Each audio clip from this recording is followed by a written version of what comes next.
Hai semuanya, kembali lagi di channel Teknologi of Society. Kali ini kita akan membahas materi dari probabilitas dan statistika, yaitu uji Kolmogorov-Smirnov dan uji t-test pada Excel. Nah, biasanya uji ini berada pada materi uji signifikansi data penelitian. Nah, pada video kali ini yang kita bahas adalah apa itu uji signifikansi data penelitian dan bagaimana penerapan uji signifikansi menggunakan studi kasus dan menggunakan uji Kolmogorov-Smirnov dan uji t-test. Oke. Uji signifikansi atau uji atau t-test merupakan bagian dari statistik parametrik. Oleh karena itu, maka harus berdistribusi normal. T-test digunakan untuk mengetahui apakah terdapat perbedaan rata-rata dua sampel berpasangan. Dua sampel yang dimaksud adalah sampel yang sama namun mempunyai dua data seperti pretest dan posttest. Nah, pretest dan posttest ini yang akan kita gunakan pada Excel nanti. Oke, langsung saja kita ke Excel. Oke, sekarang kita berada pada Excel. Nah, ini kita mempunyai studi kasusnya, yaitu uji signifikansi data penelitian dan uji Kolmogorov-Smirnov. Di sini kita menggunakan data pretest dan posttest. Oke, langsung saja yang pertama kita selesaikan itu uji Kolmogorov-Smirnovnya. Di sini sudah kita mempunyai pretest. Nah, jika teman-teman mempunyai pretest dan datanya belum terurut, maka teman-teman harus diurutkan. Nah, di sini saya contohkan. Di sini kita blok, kita masuk ke data. Ini kita boleh tekan ini atau boleh kita milih stop. Oke. Nah, karena sebelumnya saya sudah menyortirnya atau sudah saya urutkan. Nah, selanjutnya kita mencari nilai F-cum-nya. Nah, di sini F-cum ini berisi pada berapa banyaknya data yang ada di dalam tabel ini. Di sini ada 20, maka kita isi 1 sampai 20. Dan 2. Di sini kita blok aja untuk mempercepatnya. Oke. Nah, selanjutnya kita mencari FS. Nah, rumus FS adalah sama dengan nilai pertama dari F-cum dibagi dengan data terakhir atau data paling terbesar yang kita punya, yaitu 20. Nah, karena dia berada pada satu kolom, maka yang C24 ini kita bungkus dengan dolar. Enter. Nah, selanjutnya tinggal kita tarik ke bawah. Oke. Nah, berapapun banyak data yang kita punya, hasil akhirnya itu 1. Selanjutnya kita mencari ZI. Nah, ZI di sini kita di sini kita sudah mempunyai rata-rata dan standar deviasi. Rumus rata-rata yaitu average. Average kita blok ini data pretestnya, dan standar deviasi yaitu STDEV. Nah, STDEV kita blok. Nah, ZI itu rumusnya sama dengan kurung ini kita blok kurang dengan rata-rata, tutup kurung kita bagi dengan standar deviasinya. Nah, sama seperti tadi, karena dia berada pada satu kolom, maka kita bungkus dengan dolar.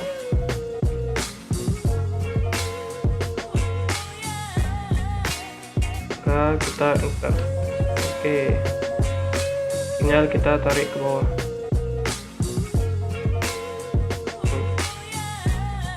Selanjutnya mencari FT.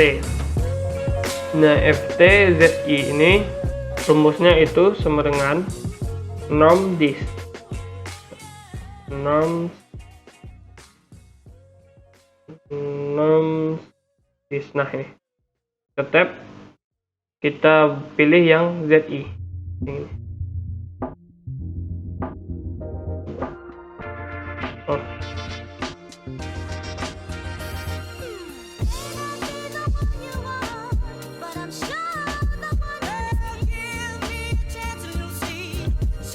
Oke, kita tinggal enter.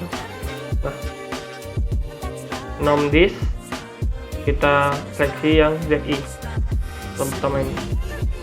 Hanya tinggal kita tarik saja.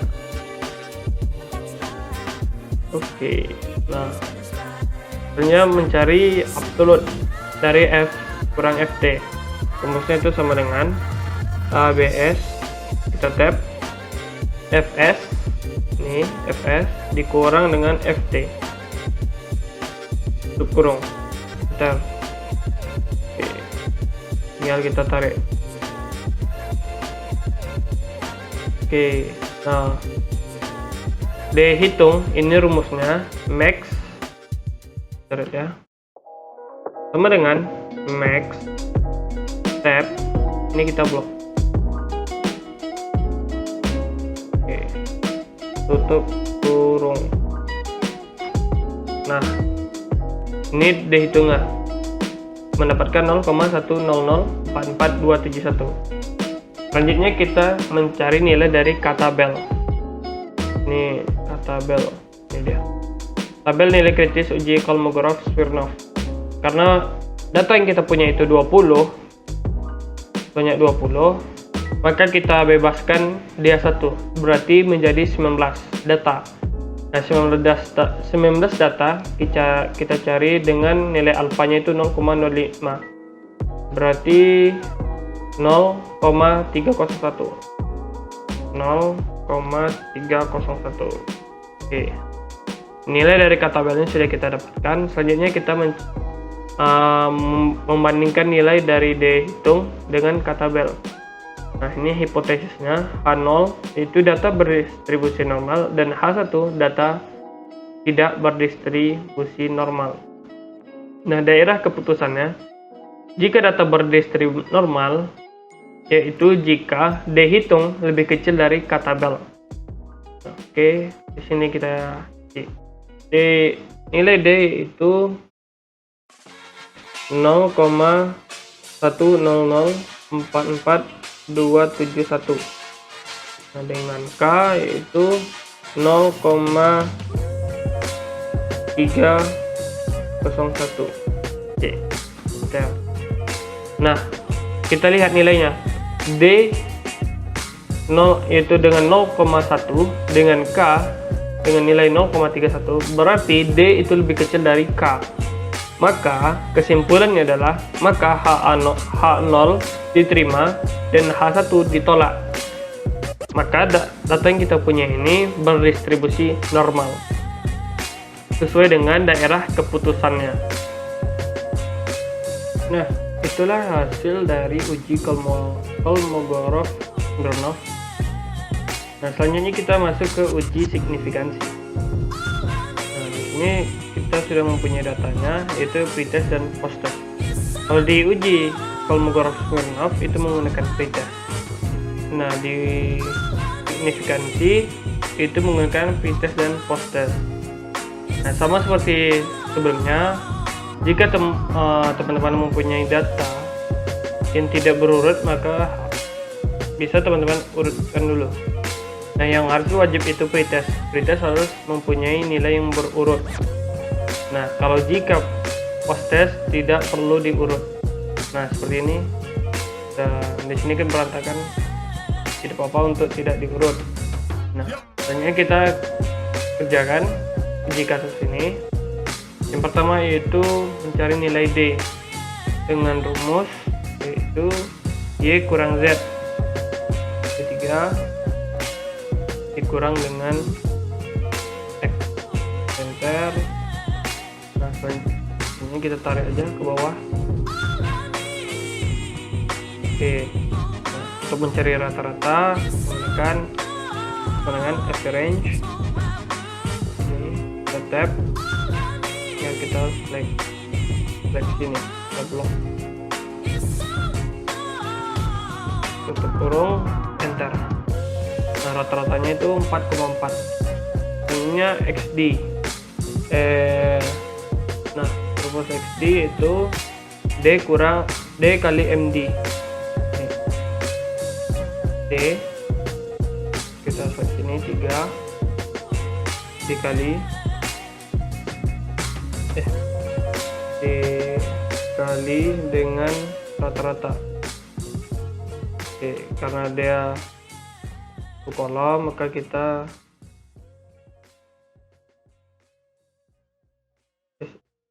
bungkus dengan dolar, tinggal kita enter. Nah, oke, tinggal kita tarik. Untuk jumlah rumusnya itu sama dengan sum tab kita blok, tutup kurung. Oke, hasilnya itu 387,2.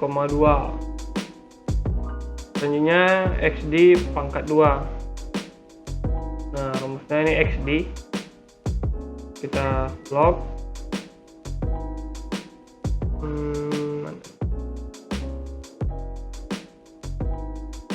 pangkat 2, enter.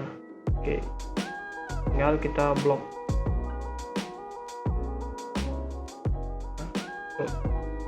Jumlahnya sama menggunakan sum, kita blok ini, tutup kurung, enter. Inilah hasilnya. Hipotesisnya H0 sama dengan itu tidak ada perbedaan rata-rata skor sebelum dan sesudah. H1 terdapat perbedaan rata-rata skor sebelum dan sesudah. Nah, rumus dari T hitung itu sama dengan MD ini kita blok per, nah karena dia akar kita menggunakan SQRT ini. Selanjutnya itu sigma XD pangkat 2 ini. Selanjutnya per kurung N itu banyak data, itu 20 kurung lagi di sini kali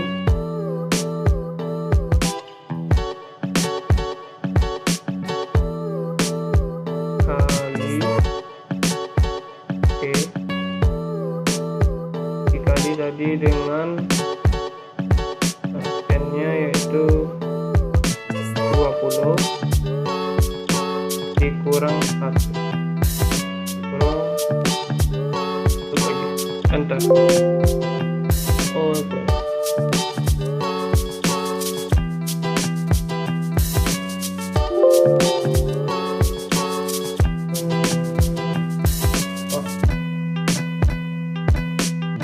Ini kurang tutupnya. Oke, enter.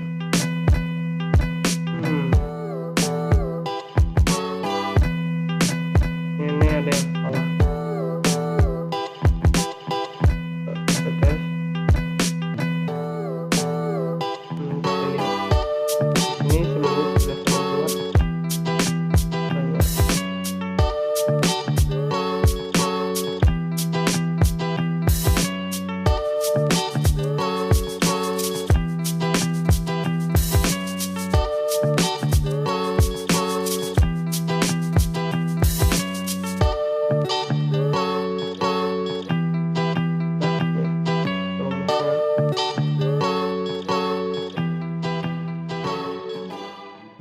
SKT F6.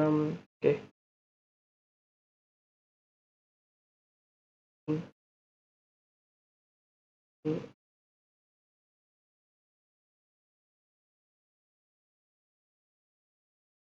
Oke.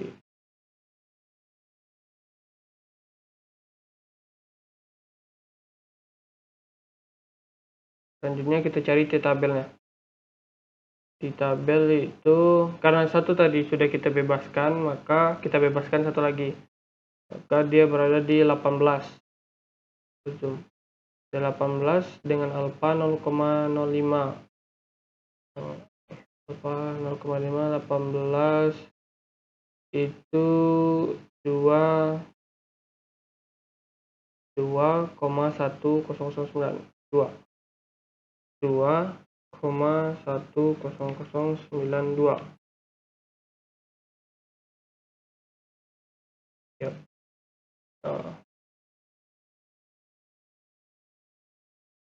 Ini kita lihat lagi. SKRP per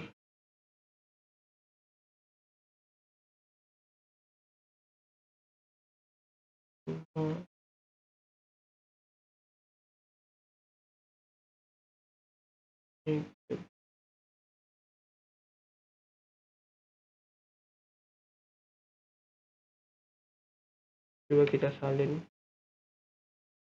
rumusnya.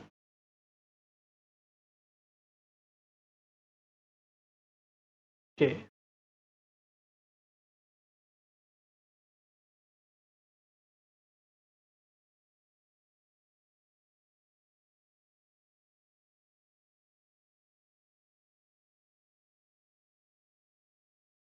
Ada yang salah. Coba kita lihat. Ini rumusnya, oh dikurang. Berarti kita salah. Ini kurang, bukan dikali. Oke. Nah, blok saja. Oke. Nah, pas. Kita hitungnya 3,49348 dan di tabelnya 2,1. Nah, kita lihat kriterianya, yaitu terima H0 apabila min T lebih kecil dari T hitung, lebih kecil dari T tabel, atau T hitung di antara min T dengan T tabel. Nah, jika terima H1 apabila T hitung lebih besar dari T tabel, maka kita cek T hitung itu 3,49348 lebih besar dari 2,10092. Nah, berarti kesimpulannya dari uji signifikansi ini yaitu H0 itu ditolak dan H1 itu diterima. Nah, ini cara manualnya. Nah, teman-teman bisa menggunakan cara cepatnya, yaitu menggunakan data. Ini di sini kita cari data analisis. Selanjutnya kita cari ini t-test paired to sample for means. Oke, kita klik OK. Nah, variabel 1 yaitu pretest, kita blok. Oke. Dan variabel 2 yaitu posttest, kita blok juga. Oke. Nah, ini kita checklist atau kita isikan dengan new proceed play. Oke. Jika kita klik OK. Nah, ini data yang akan muncul. Nah, ini kita kopikan saja. Kita pindahkan ke uji signifikansi. Nah, data yang sesuai dengan itu yaitu t-start. Kita dengan Nah, di sini kita bisa lihat. Nah, kalau menggunakan t-test paired to sample for means, ini menggunakan min. Nah, yang min ini kita acuhkan saja. Maka datanya kita lihat minus 3,49348. Nah, sama nilainya menggunakan manual dengan otomatis. Nah, untuk di tabelnya itu ini 2,09302. Nah, jaraknya tidak cukup jauh lah, tidak jauh. Nah, itulah hasil dari pencarian kita atau kesimpulan kita dapat menggunakan signifikansi data penelitian. Nah, saya harap teman-teman mengerti apa yang saya sampaikan. Jika tidak mengerti, bisa bertanya di kolom komentar. Nah, begitu saja yang bisa saya sampaikan. Jika ada kesalahan, mohon dimaafkan. Sekian, terima kasih.